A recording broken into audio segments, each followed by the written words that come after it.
Hello children, how are you all? Hope you are fine and good. I am your teacher Dakshayani handling biology from Bharadasnar Metric Higher Secondary School, Arakonam. Children, today we are going to see 10th standard biology chapter 16 plant and animal hormones. What are all the things we are discussing in this chapter children? We have completed about the plant hormones, various plant hormones, that is auxin, gibberellins, ethylene and abscisic acid, and later on we started discussing on the animal hormones, especially the hormones of humans. So let us go into the session. So in the previous session we discussed about the pituitary. We discussed about the pituitary and its hormones. Pituitary gland, where it is situated? It is situated in the head region, right? And it is divisible into two parts. The anterior pituitary, it is adenohypophysis, and the posterior pituitary, that is neurohypophysis. Neurohypophysis. And anterior pituitary secretes totally 6 hormones and posterior pituitary secreted 2 hormones. So in the previous class we discussed about what are all the hormones and what are all its function. So now in this session we are going to see about one important gland that is located in your neck region. Did you find out what's the topic I am going to take children? Yes, very good. That is a thyroid gland. We are going to see the thyroid dysfunction. It is also called as thyroid disorders or thyroid dysfunction. When the thyroid gland does not secrete optimum amount of thyroxine, we say it as thyroid disorders or thyroid dysfunction. The first one, it is a goiter. What we call this disorder children? Goiter. What you look from this picture children? You can see there is a swelling in the neck region of this person. Actually, we know that thyroxine, it is an iodine hormone. So the persons who intake iodine less in their diet are said to be suffered from this goiter, and especially this disease is more common in the Himalayan regions where there is less iodine content in the soil. So it leads to so what happens when there is less iodine? Thyroid secretion will be less. So pituitary stimulates the thyroid more, automatically it leads to the enlargement of the thyroid. So this disease is said to be the goiter. It is due to the deficiency of iodine. The person who consumes iodine less in diet. So what are all the treatment, what all the foods they can suggest for this person children? The food rich in iodine, salt and seafoods. Seafoods are rich in iodine. So next disorder is cretinism. The child, we say it as cretins. The name of the disease is cretinism.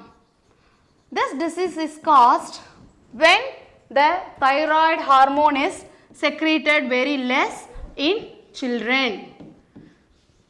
Thyroid hormone is secreted very less in children. When the thyroid hormone is secreted less, it is said to be hypothyroidism. You can see children, this child is affected by the cretinism. The symptoms of this disease are low BMR and lack of mental development, stunted growth. So these are all the symptoms of this disorder. And next let us see some other disorders. When the thyroid hormone is secreted very less in adults. In adults, it leads to a disease called myxoedema. Myxoedema. What I mean by edema? Edema means vacuum.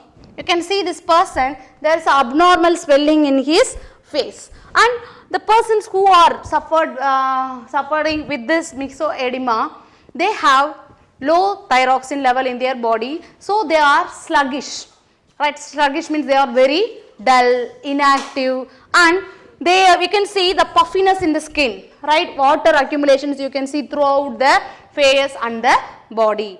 And here you can see edemas. Edemas I told you, vacuum, right? So this is a puff or a dull face and very dry skin are the symptoms of this myxoedema. So far we discussed about the hypothyroidism disorders, that is cretinism in children and myxoedema in adults. So now let us see what happens when thyroid level is secreted more. When thyroxine is secreted more, we say the disorder as hyperthyroidism. Hyperthyroidism. Here you can see the person has increased BMR, more sweating, and one important thing is that exophthalmic goiter. Exophthalmic. Just underline this, children, this is not given in your book. Exophthalmic goiter. Exophthalmic goiter means the eyeballs are protruded out of its sockets, right? So this is a symptoms of hyperthyroidism, and it is also commonly called as Graves' disease. Graves' disease. So write a note on the thyroid disorders. It's an important 5-mark question.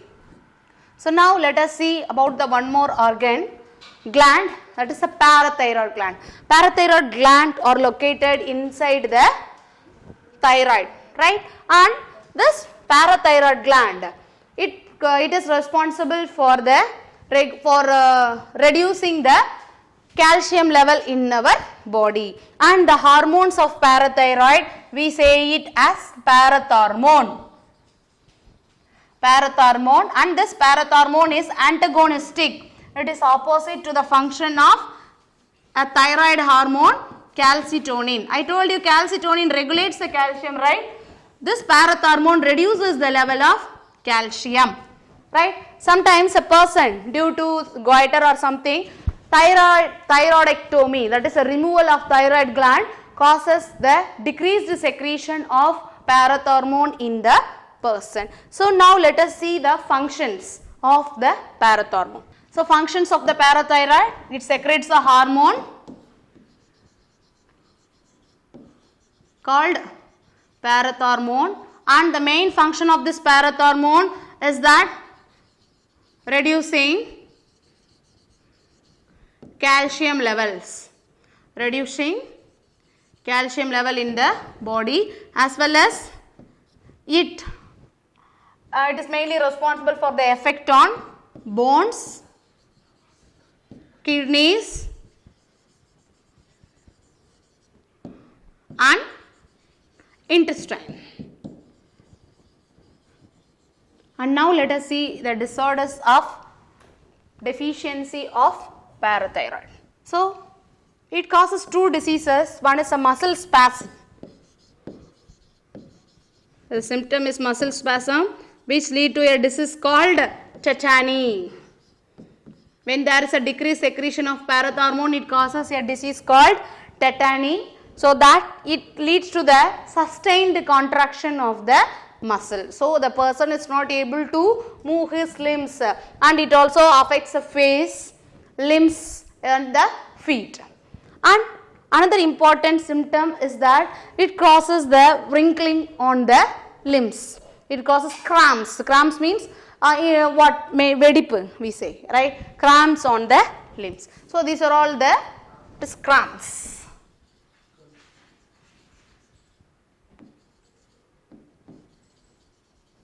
So these are all the symptoms of the deficiency of parathyroid.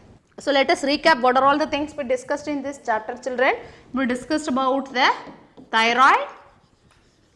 We discussed about the thyroid gland, its secretions, its functions, and the disorders of thyroid. Disorders of thyroid. And next we discussed about the parathyroid gland, which is secreted inside the, which is present inside the thyroid. Next, the functions of thyroid, that is a secretion of parathormone, and the disorders caused due to the deficiency of parathormone. With this session comes to an end, children. In the next class, we shall discuss about some other glands located in the human body and their functions. Thank you children. Have a nice day.